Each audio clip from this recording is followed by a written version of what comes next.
Today's story is a story from Khun Keng Sai Dark from the Ghost Radio channel in Thailand.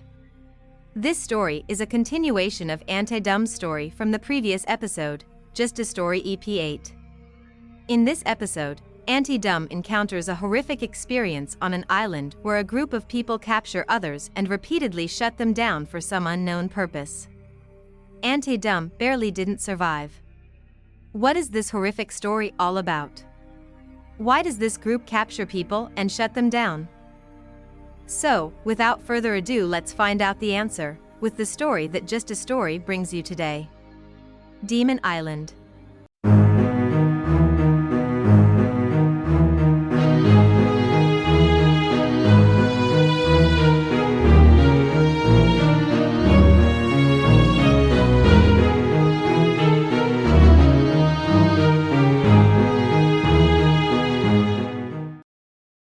It was about 28 years ago, after Anti-Dumb returned from Malaysia. At that time, Anti-Dumb was living a reckless life, addicted to both drugs and alcohol. Being trapped in this vicious cycle, she went from being a user to a dealer. Then, Anti-Dumb met a man named Chat. Chat was a thin, tall man who looked like a drug addict. Anti-Dumb and Chat became a couple. Chat was a drug dealer in the Hat Yai area. When Anti-Dumb met Chat, it was like fire meets gasoline. They went from selling small amounts to selling large quantities. This caught the attention of the police, who started monitoring them constantly, including their residents. Anti-Dumb realized that if they continued like this, they would definitely end up in jail. So, Chat invited Anti-Dumb to his hometown. Chat's hometown is on an island. In the past, this island was very remote and undeveloped. It was a typical fishing island. Chat's family was very wealthy. They owned a bird's nest business and a pepper plantation spanning over 16,000 square meters. However, strangely enough, the pepper plantation was located on a hill, which was a protected area and not suitable for agriculture. Despite this, his family had cleared the land and established a pepper processing factory and warehouse right behind their house. Anti-Dumb and Chat went to this house to meet Chat's father. The locals referred to Chat's father as Poor Liang. Poor Liang had 3 children. The first was Chat, and the second was called P. Moore. P. Moore was a plastic surgeon who lived in the city on the mainland, but he frequently visited the island. P. Moore was very promiscuous and constantly had new wives, all of whom were foreigners, possibly from Singapore or Malaysia. At that time, P. Moore was also on the island. The third child was called Pimi. Pimi was intellectually disabled and was only 17 years old when Anti-Dumb met him. However, Pimi had a very large physique and was extremely afraid of ghosts. He spent his entire life on the hill, living in the plantation. Another character in this story is the housekeeper, who was Poor Liang's father-in-law and the grandfather of all 3 children. He was an old man with a hunched back, whom we will refer to as Lung Calm. Upon arriving at the house, the first thing Lung Calm said to his grandson was, "Chat, why did you only bring one person? Why not bring more?" Chat replied that the police were on their trail, so he didn't invite anyone else. After exchanging greetings, Lung Calm took Chat to meet Poor Liang. Lung Calm told Chat that Poor Liang was currently ill and asked Anti-Dumb to wait downstairs. While waiting, Anti-Dumb encountered a horrifying experience. She heard someone humming a song, as if humming in their throat. Anti-Dumb followed the sound and discovered a cage. Inside the cage, a woman was imprisoned. The room was filled with knives and axes, and the woman was chained. Her hair was disheveled. Anti-Dumb greeted her, but she didn't respond. Instead, she opened her mouth to show Anti-Dumb. Anti-Dumb was horrified because the woman had no tongue. It wasn't just a missing part, her tongue was completely absent. Anti-Dumb was terrified and asked, "Who are you? Who did this to you?"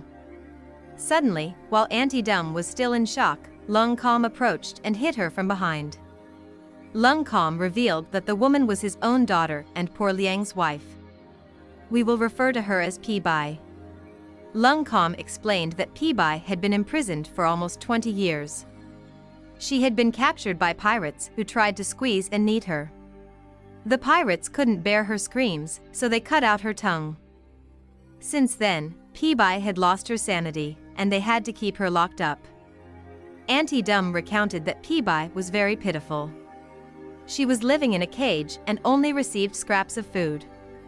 Despite being Lung Kam's daughter and the owner of the house's wife, why was she treated this way? It remained a mystery.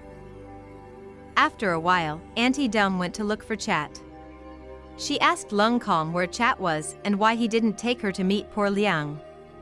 Lung Kam told her that Chat was in the bedroom. Auntie Dum went upstairs and found Chat sleeping. She didn't think much of it and decided to take a shower and rest since she had encountered a horrifying experience earlier. It was already late at night, and they had traveled a long distance. As Auntie Dum looked out the window, she saw a man, tall and middle-aged, beckoning her. He was dressed entirely in white. Auntie Dum hesitated, but there was something alluring about the man, so she followed him. After talking to him, she realized that this man was poor Liang, Chat's father. They conversed, and poor Liang told her, "You cannot stay here. This place is full of demons, and I myself am a demon." Auntie Dum was confused and asked him to explain further. Poor Liang took her behind the pepper warehouse, where she saw about 10 women lying in a row. Suddenly, they all stood up together and opened their mouths to show Auntie Dum. Every single one of them had no tongue, and their eyes were hollow. Auntie Dum knew they were ghosts, not human. Seeing this, she ran back to the house, went up to the room, and hid under the blanket, trembling. She kept thinking that they were definitely ghosts. But the horror didn't end there.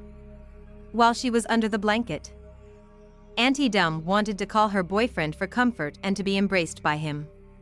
She lifted the blanket to nudge Chat, but she was met with another horrifying sight. Auntie Dum saw a woman, who appeared to be a foreigner, sitting astride Chat, strangling him. Chat cried out for Auntie Dum's help. Having just encountered ghosts and now facing this, Auntie Dum fainted instead of helping. When she woke up the next morning, she discovered that Chat had died. P-More, P-Me, and Lung Kam came, but poor Liang didn't. Auntie Dum also said that she saw a ghost strangling Chat or something, but P-More didn't believe it. P-More didn't say a word. He just covered Auntie Dum's head with a plastic bag. Then he had the giant P-Me drag her away to be imprisoned on the farm. She was chained up like that and not given any food.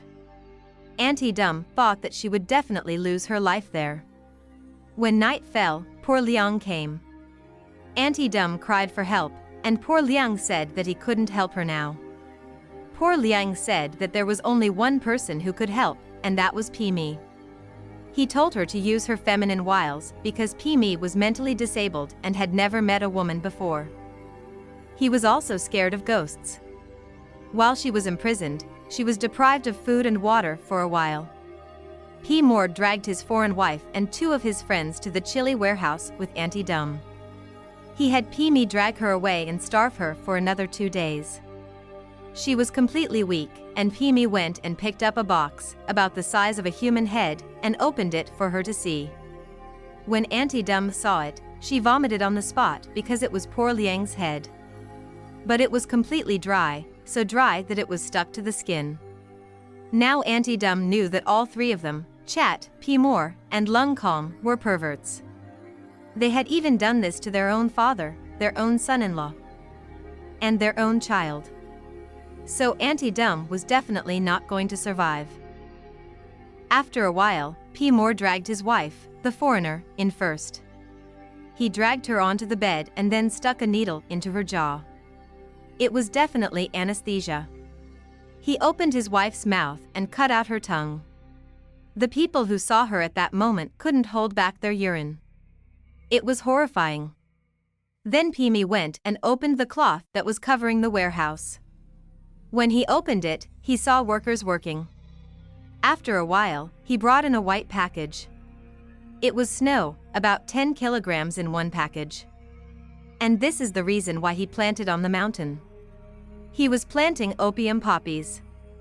And that factory was not a chili factory, but a drug factory. The reason they cut out tongues and starved people was to stuff snow into their stomachs so that they could be used as containers to transport drugs into Malaysia. When Auntie Dum saw this, she thought that this was clearly hell on earth. It was worse than demons. So how could she escape? Only P. Me was guarding her, and P. Moore said that a ship would come in the morning to pick her up. Take care of the wound and stuff the snow in. The Malaysian authorities will conduct a thorough inspection. Even if it's a corpse, they will look for any signs of surgery or stitches. But if you stuff drugs in through the mouth like this, it will pass the inspection. Back then, there were no scanning machines. Now, Auntie Dum was faced with this situation. She had only two choices: to die of a broken heart or to fight until she died. She had to rely on a miracle. Auntie Dum told P. Me that she wanted to make one last request, to bring her some rice wine so that she could have a drink. But that wasn't really what she wanted. She also asked for a stick of incense. Auntie Dum took the tongue and blood of the person who had been cut and used it as an offering with the rice wine. Then she turned to face the direction where she had seen the ghost and prayed. Auntie Dum had a mantra that was similar to a mantra for awakening ghosts. Auntie Dum said that if she could survive this, she would perform a funeral ceremony for everyone and dedicate all her merits to them. P. Me, who was guarding her, was confused because he was mentally disabled. But because he thought Auntie Dum was beautiful, Auntie Dum was a very beautiful woman, but she had dark skin, he didn't do anything to her. After Auntie Dum finished praying, she stuck the incense in the ground. In the end, a miracle did not happen. P. Me laughed with delight, and Auntie Dum burst into tears because if things continued like this, she would definitely die, and she would die a horrible death. But after a while, a miracle happened. There was a gust of wind that made the tin roof of the warehouse creak and groan. Auntie Dum's body shook as if she had been electrocuted. P. Me was shocked. Auntie Dum's eyes rolled back in her head. Auntie Dum was possessed by a ghost. The possessed Auntie Dum lunged at P. Me's throat, but he managed to grab her hands. Auntie Dum grabbed a bottle of liquor and smashed it on the floor to stab him in the throat, but he grabbed her again. Then the ghost inside Auntie Dum spoke, "You have to let her go. You have to help this woman escape, and I will spare your life." Then Auntie Dum fell off. P. Me was so scared that he wet himself. After a while, P. Moore heard the sounds of a commotion and fighting and came in to see P. Me untying Auntie Dum. P. Moore scolded the idiot, "What are you doing?" P. Me said that he was going to let her go because he was afraid that if he didn't, he would end up like Chat, with his neck broken. P. Moore slapped P. Me in the face, pulled out a boomstick, and shoved it into P. Me's mouth, saying, "If you let her go, I'll blow your head off right here." P. Me started to cry. He couldn't move with a boomstick in his mouth. Then there was a bang. Auntie Dum woke up thinking that her head had exploded. But no, P. Me had turned his head away, causing the bullet to hit his cheekbone, which was now a gaping hole. P. Me grabbed the bottle that Auntie Dum had smashed and stabbed P. Moore with it. P. Moore collapsed on the spot, and P. Me passed out. When Auntie Dum saw this, she immediately ran away without caring about anyone else. She had to save herself first and then find a way to help the others. Auntie Dum ran to the front of the house, planning to run to the main road and then find an opportunity to escape. But she was unlucky because she ran into Lung Kong, who was walking right there. Auntie Dum thought that she had nowhere to escape and that she didn't have any strength, but she figured that she could probably fight off an old man. Then Auntie Dum remembered that there was a knife in P-Bai's room. It was a weapon. Auntie Dum went in, opened the latch on P-Bai's room, and grabbed the knife to fight.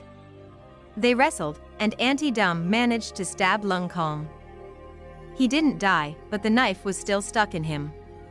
She was about to escape and save herself, then she saw Pi pull the knife out of Lung Kom's stomach and stab him again to shut down her father. Pi must have been furious at what her father had done to her. When she reached the road, Auntie Dum saw Pi crawling out of the house, still in chains. And both of them survived the incident. After that, Auntie Dum went to the police and reported the incident. The police came and exhumed the bodies of the people who had been buried there. There were about 14 bodies, all of them women from Singapore and Malaysia. After this incident, Auntie Dum stopped dealing with drugs completely.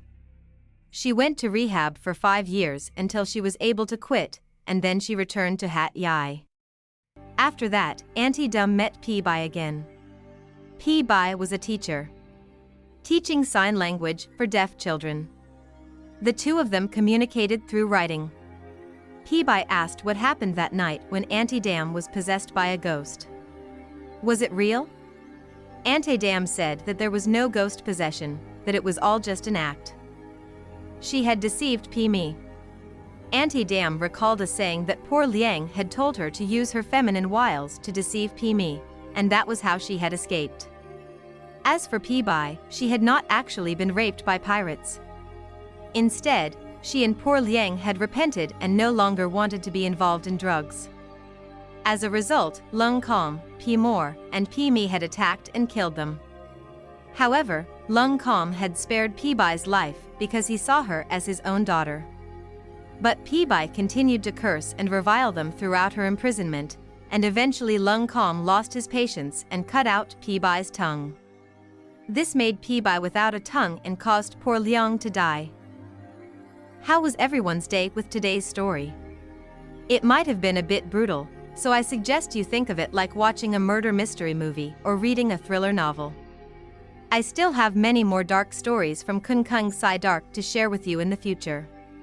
If you'd like to hear any specific types of ghost stories, feel free to leave a comment below.